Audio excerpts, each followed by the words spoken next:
Bom dia, terceirão. Essa videoaula vai ser a correção das páginas 56, 57, 62 a 64. Essa correção ela teria que ter sido feita através de uma web, só que como eu coloquei para vocês no grupo, a minha internet estava muito ruim, eu não consegui fazer essa correção com vocês pela web. Então, nós vamos fazer através dessa videoaula, ok? Então, eu peço desculpas mais uma vez. Eu citei aí a página 62, que eu não pedi para vocês fazerem. Foi um lapso meu também. Mas, de qualquer forma, eu vou estar fazendo a correção, porque quinta-feira nós teremos a avaliação. Tá certo? Então, por favor, abram seu livro na página 56, que nós vamos começar a correção dessas atividades. Questão número 1. Sobre os movimentos vegetais, marque V para as afirmativas verdadeiras e F para as falsas. A. O tropismo resulta em movimentos de crescimento em virtude de estímulos do ambiente. Verdadeiro. Então, quando eu pensar em tropismo, é movimento de crescimento. Crescimento de raiz, crescimento de caule, né? E tudo isso relacionado a estímulos do ambiente. Que tipos de estímulos? Luz do sol, gravidade, quantidade de água, elementos químicos nesse solo. Então, todos eles vão estar relacionados com esses tropismos. B. O crescimento da raiz de uma semente em direção ao solo é um exemplo de tropismo positivo. Por que positivo? Porque ele vai ser direcionado pela gravidade, né? Então, a força da gravidade vai fazer o tropismo positivo com a raiz, porque puxa ela em sentido ao solo, ao centro do planeta, né? A força gravitacional do planeta. E se a raiz ela é positiva, o caule vai ser negativo, porque ele vai contra essa força da gravidade. Ele vai crescer no sentido contrário. Então, positivo quando a estrutura ela cresce em sentido ao estímulo, negativo quando ela cresce contra, né, o lado oposto ao estímulo, ok? C. O crescimento do caule dos ramos de uma planta adulta é um exemplo de tropismo negativo, já que o seu crescimento é estimulado pela gravidade. Na verdade, o maior estímulo desse crescimento vai estar relacionado com a luz solar, né? E aí, esse crescimento de caule, ele passa a ser considerado positivo, porque a luz vem, ele vai crescer no sentido dessa luz, né? Buscando essa luz. Auxiliado pelas auxinas aí, que vão ser estimuladas também por essa luz. Por isso que essa tá errada, tá certo? E D. O contato de superfície também pode ser considerado um tipo de tropismo, denominado tigmotropismo. O contato com superfícies, quer dizer, o crescimento, o tropismo, ele vai acontecer indiferente com o contato. O contato vai modificar a forma como esse movimento ele se comporta. As gavinhas, por exemplo, elas vão crescer de forma reta, ela já tem esse movimento, ela já tem o tigmotropismo.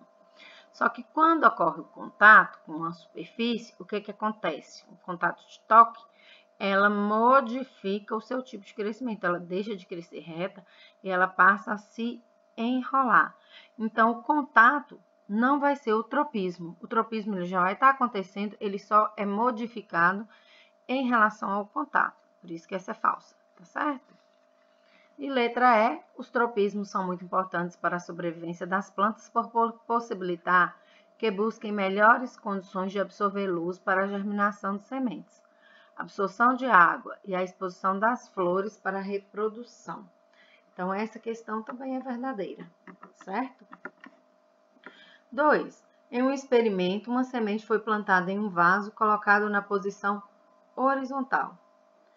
Este vaso foi mantido em um local com iluminação e a planta cresceu normalmente, desenvolvendo inicialmente a raiz e o caule a partir da semente. Que tipo de grave tropismo ocorreu no caule e na raiz? No caule, grave tropismo negativo, porque eu estou falando de gravidade. A gravidade puxa para baixo. O caule vai crescer no sentido contrário, então sempre vai ser negativo em relação à gravidade. E a raiz? Ela tem grave tropismo positivo. Por quê? porque a raiz ela vai crescer em direção ao estímulo, que é a gravidade, no sentido que a gravidade está puxando ela, tá? Então, é positivo, ok? Letra B. Que mecanismos fisiológicos está associado ao crescimento da raiz e do caule? A redistribuição das auxinas. Então, a gente sabe que a auxina é o hormônio do crescimento das plantas, né? E ao ser redistribuída, ao ser deslocada pela ação, no caso aí da gravidade, porque a gente está falando de gravitropismo, elas vão se acumular. Elas vão se acumular em locais aonde vão estimular o crescimento daquelas células aonde elas estão acumuladas. No caule, ela vai se acumular na parte superior, fazendo o caule crescer para cima, ao contrário da gravidade, né? E na raiz, ela vai se acumular na parte de baixo da raiz, fazendo aquelas células se desenvolverem ali, crescerem, no sentido a favor da gravidade, ok? 3. Quando um caule é iluminado unilateralmente, ele apresenta fototropismo positivo devido ao acúmulo de auxinas que provocam aumento de quê? Da distensão celular no lado não iluminado. Então, aqui mostra exatamente isso, ó, tá vendo? Existe aqui uma parede, né? Uma abertura onde a luz do sol entra por aqui. A planta, ela tende a crescer nesse sentido. Por quê? Porque aonde ela vai ter o contato com a luz, as auxinas tendem a ir para o lado contrário. É como se as auxinas elas tivessem uma fobia de luz, uma fotofobia. Então, aonde está sendo iluminada, ela abandona, né? Ela se reorganiza do outro lado, onde não tem iluminação. Quando ela se reorganiza desse lado, ela faz as células desse lado crescerem numa maior quantidade. Então, o que que acontece? Essa cresce e começa a se estender. E essas daqui vão ficar sem esse crescimento. Então, elas não crescem, elas não se estendem igual aonde causa essa curvatura da planta. Tá certo? 4. Uma das plantas mais famosas por executar movimentos é o girassol. Sobre esse assunto, responda às questões. Letra A. Identifique o nome desse tropismo e a fonte de estímulo para a movimentação do girassol. Então, o próprio nome da planta já fala qual que é o estímulo dela, né? Então, o estímulo é a luz do sol, tá? Gira é o movimento, sol no sentido do sol. Então, todas as vezes que eu falo em sol, eu falo em foto, né? Fototropismo, movimento estimulado pela luz do sol, ok? Explique de que maneira a auxina atua para que ocorra o movimento de girassol. Então, esse movimento ele vai ser coordenado novamente pelas auxinas e pela pelo seu movimento de ir contra a luz solar, né? Então, o que que acontece? Ela vai se direcionando contra a luz, né? Nos caules ali daquela flor do girassol. E aí, quando ela se acumula nessa região onde o sol não está batendo diretamente, faz o quê? Um estímulo no crescimento celular naquela região. E aí, encurva aquela parte da flor, acabando direcionando essa flor para a luz do sol, tá? E ela continua ficando contra, à medida que o sol não se movimenta, né? À medida que a Terra vai se movimentando. E esse sol, ele vai mudando a posição dele em relação à planta, essa auxina vai novamente se redirecionando. E aí ela faz o quê? Esse redirecionamento ao longo de todo o dia. E aí é onde que o girassol ele vai se movimentando ao longo de todo o dia para se posicionar, né? Ficando posicionado a flor de frente para o sol, porém a auxina vai ficar contra o sol, tá? 5. O crescimento em direção à luz se deve à ação de um hormônio produzido na porção apical dos vegetais. A denominação desse processo de crescimento e o hormônio envolvido são, respectivamente, vamos ver, fototropismo e auxina. A gente está falando isso desde a primeira questão. Fototropismo e auxina, tá certo? 6. Sabendo que os movimentos dos vegetais respondem à ação de hormônios, de fatores ambientais, de substâncias químicas e de choques mecânicos, observe as informações abaixo sobre esses movimentos, relacionando-os às plantas 1 e 2. Então, planta 1, né? E planta 2. Movimentos dos vegetais. Tigmotropismo é o encurvamento dos órgãos vegetais em resposta ao estímulo mecânico. Gravitropismo é também chamado de geotropismo por muitos. O fator que estimula o crescimento do vegetal é a força da gravidade da Terra, podendo ser negativo e positivo. Hidrotropismo é o movimento orientado pela água, enquanto que o quimiotropismo é o movimento orientado por determinadas substâncias. Fototropismo é a resposta do vegetal quando o estímulo é a luz. Os caules tendem a crescer em direção à luz, assim apresentando fototropismo positivo. Os movimentos que ocorrem nas plantas 1 e 2 são fototropismo e gravitropismo, né? A gente vê que é fototropismo porque o estímulo aqui é o sol, ó. A planta está se curvando em direção ao sol, porque essa parte iluminada fica sem auxina. A auxina, ela se movimenta em direção à parte não iluminada, fazendo com que haja um crescimento maior. E aí, encurva essa planta, ok? E aqui a gente percebe que é o gravitropismo, por quê? Porque a planta foi colocada numa posição que geralmente a gente não vai encontrar ela, né? Ela foi colocada aqui numa posição horizontal e a gente vê o gravitropismo atuando. O gravitropismo positivo, que as raízes tendem a buscar o solo, e o caule em gravitropismo negativo, contra a força da gravidade, crescendo no sentido contrário, tá certo? Então, nós vamos para a página agora 62, que eu não pedi para vocês fazerem, mas nós vamos fazer a correção de qualquer forma, porque lá está falando sobre os hormônios vegetais e vai ser conteúdo da nossa avaliação. Então, nós vamos começar aqui da questão 12. Eu acredito que nós não fizemos essa correção, não me lembro de ter feito essa correção com vocês quando eu pedi para vocês fazerem sobre os hormônios vegetais. Então, nós vamos começar aqui agora, questão 12 do Enem, tá? A produção de hormônios vegetais como a auxina, ligada ao crescimento vegetal e sua distribuição pelos organismos, são fortemente influenciados por fatores ambientais. Diversos são os estudos que buscam compreender melhor essas influências. O experimento seguinte integra um desses estudos. Então, o que é que a gente está vendo aqui, ó? Essa planta, ela está girando. Ela foi colocada num suporte aqui, ó. Ela tá num vaso com terra, né? Esse suporte, ele tem um sistema de relógio, ou seja, ele vai girando e a planta vai girando junto.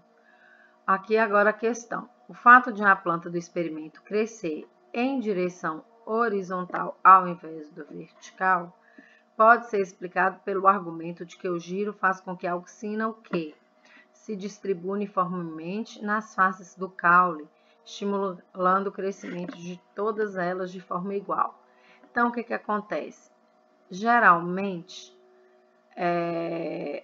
se esse suporte ele estivesse parado, ele não tivesse esse sistema de relógio, de giro, se ele não girasse, a incidência de luz, ele ia afetar bem mais essa parte aqui do caule.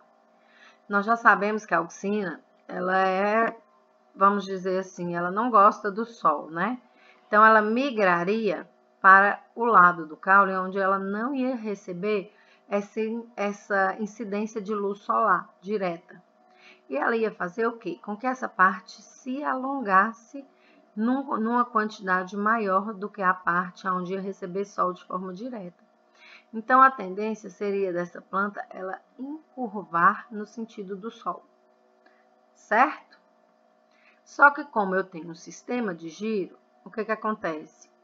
Ora a auxina está concentrada nessa parte inferior e ora essa auxina está concentrada nessa parte superior, porque a planta girou, tá? E aí, o que acontece?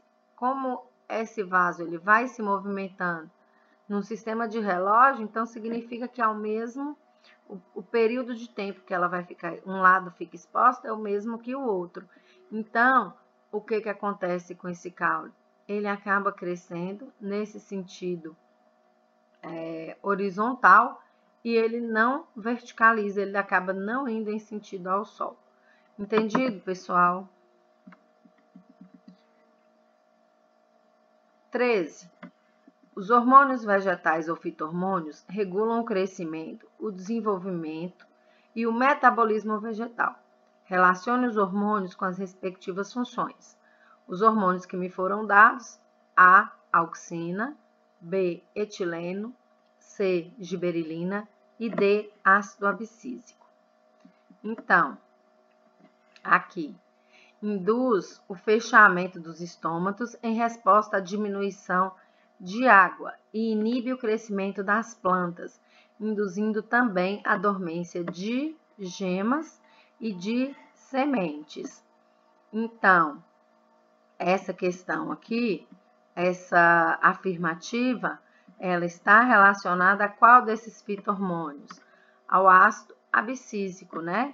Então, o ácido abscísico, ele vai ser responsável por tudo isso que nós falamos aqui, ó, tá? Dormência de gemas, fechamento de estômatos, inibir o crescimento da planta. Então, tudo isso vai ser causado pelo ácido abscísico, ok? A próxima, 2. Atua no crescimento de caules e folhas, estimula a divisão celulares e o alongamento celular, induz a quebra da dormência e germinação das sementes, bem como estimula a produção de flores. Aqui no caso, então, nós estamos falando da giberilina, né? Então, a giberilina vai fazer isso aí. Crescimento de caules e folhas, estimulando divisão celular, alongamento celular e etc. Promove o amadurecimento dos frutos e atua na queda das folhas e das flores velhas. Então, nós estamos falando do etileno, né? E por último aí, controla o tropismo. Nós também estávamos resolvendo agora, falando dos tropismos, né? É a auxina. Ela vai controlar os movimentos das plantas, estimulando o desenvolvimento de raízes, de caules, permite que algumas espécies a formação de frutos partenocárpicos e vai inibir também a atividade das gemas laterais. Então, a opção correta aí, letra A. As fechadas, nós vamos, aliás, as abertas, nós vamos responder daqui a pouquinho, tá? 16, agora na página 63, essas vocês já fizeram, tá?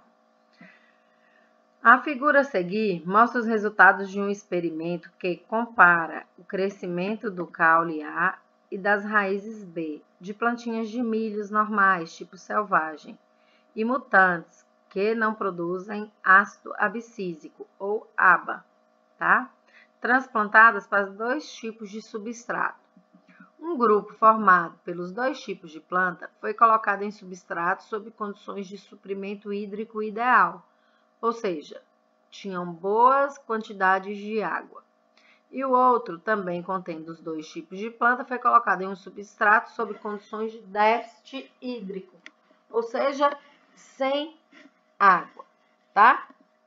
Então, eu tenho aqui, ó, tipo selvagem, o crescimento do tipo selvagem, do caule, né? O comprimento do caule, quando eu tenho água suficiente. Esse mesmo tipo de planta, tipo selvagem, quando eu tenho déficit hídrico, tá? Com pouca água. Esse é o selvagem. Aqui eu também tenho o gráfico da planta mutante. A planta mutante também teve esse crescimento de caule quando ela estava com uma quantidade de água ideal. E o crescimento do caule em déficit de quantidade de água. No gráfico B, eu tenho a raiz. Então, eu vou ter o selvagem, né, o crescimento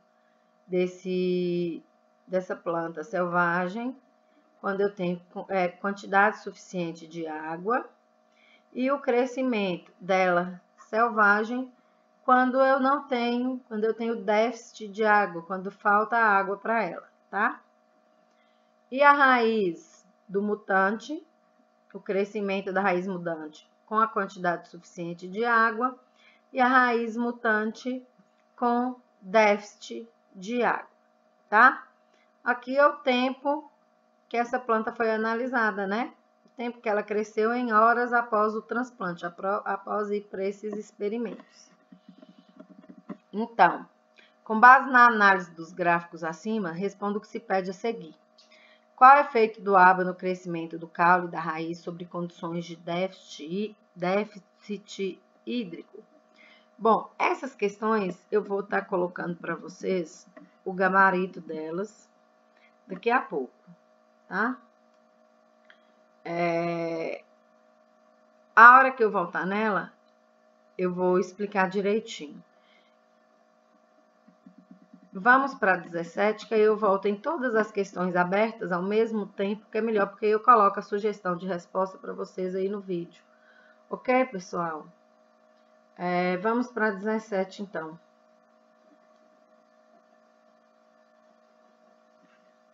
Unesp São Paulo. O professor chamou a atenção dos alunos para o fato de que todos os ipês roxos existem nas imediações da escola floresceram quase que ao mesmo tempo, no início do inverno. Por outro lado, os ipês amarelos existentes na mesma área também floresceram quase que ao mesmo tempo, porém já próximo ao final do inverno. Uma possível explicação para esse fato é que ipês roxos e ipês amarelos apresentam fotoperiodismo diferentes e provavelmente são de espécies diferentes. Então, quando eu penso em fotoperiodismo, o que eu percebo? O que eu tenho que lembrar, na verdade? Que quando eu falo em fotoperiodismo, é o período de luz solar. Se o ipê roxo ele floresceu no início do inverno, significa que ele é uma planta de dias curtos, né? Que precisa de uma menor incidência de luz solar para florescer. E se os ipês amarelos, eles floresceram no final do inverno, é aonde eu já tenho dias mais longos, né? É o início aí da minha primavera. Então, eu tenho dias mais longos, eu tenho uma quantidade de luz solar maior.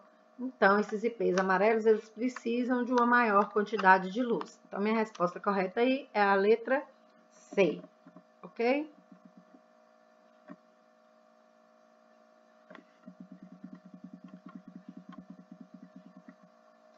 (18) Apesar de ser conhecido pela teoria da evolução, Darwin também trabalhou com plantas.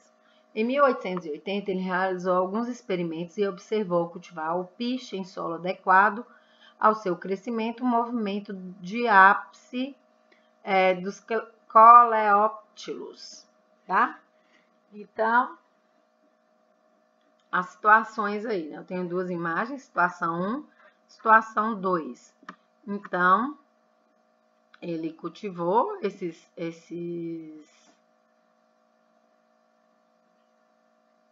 alpiches e na situação 1 os coleóptilos do ápice estavam livres, ou seja, as pontas aí dos alpiches, né? Não sei como é o nome dessa planta, alpiche mesmo. elas estavam livres, elas não foram cobertas por nada, e aí elas tinham um encurvamento do seu caule, tá vendo? Principalmente nessas que estavam recebendo uma maior quantidade de luz solar. Na situação 2, ele pegou os coleóptilos, que é o ápice, né, encontrado aqui no alpiste, e cobriu com papel, um papel opaco, que não permitia essa entrada de luz. E o que aconteceu? Esses alpistes cresceram todos no mesmo sentido, né? Sempre aí na vertical. Então, vamos lá. Na análise da figura, permite dizer que Darwin observou um movimento orientado. Pelo tipo de solo utilizado, geotropismo? Não, o solo não tem relação. Pela presença de luz, fototropismo mediado pelo hormônio auxina? Sim. Então, o que eu entendo? Que essa auxina, ela foi depositada na porção onde ela não estava recebendo diretamente a luz do sol, fazendo com que houvesse esse encurvamento, porque ocorre aqui um excesso de crescimento, tá? Aqui, como tinha o papel, as auxinas acabaram se distribuindo de forma igual, fazendo com que o crescimento também fosse igual, sem curvatura, ok? 19. Os organismos vegetais são altamente diversificados e apresentam variações na estrutura e na fisiologia, conforme sua história evolutiva e a necessidade de adaptação do ambiente. Em relação às plantas, é certo que, embora não possuam frutos, as gimnospermas produzem sementes. Verdadeiro, né? Então, as gimnospermas são plantas como pinheiros. Esses pinheiros, eles não possuem flores e nem frutos, mas eles vão ter as sementes, que são os pinhões, né? Que são bem conhecidos. 1. As angiospermas incluem plantas com flores e sem flores, sendo as que possuem flores mais importantes para a nossa vida. É falso. Todas as angiospermas vão ter flores. A flor é a novidade evolutiva das angiospermas e junto com ela os frutos. Tá certo? Porque as gimnospermas já tinham as sementes. 2. Entre as adaptações ao ambiente árido, podemos encontrar folhas modificadas em espinhos, fechamento dos estômagos nas horas mais quentes do dia e acúmulo de água no caule e nas raízes. Verdadeiro, então também tem que marcar. Tropismos são movimentos de crescimento da planta em função de um estímulo, a exemplo do contato de alguns objetos, como as gavinhas de trepadeira. Verdade. 4. As auxinas são hormônios que participam dos processos fisiológicos dos vegetais, com regulação do crescimento. Também é verdadeiro. E aí nós vamos para a questão 20. Deixa eu só conferir ela aqui. Ela também é uma questão fechada, né? Nós vamos estar voltando nela agora, apresentando para vocês na tela o gabarito delas, tá certo? Então, aguardem só um minutinho.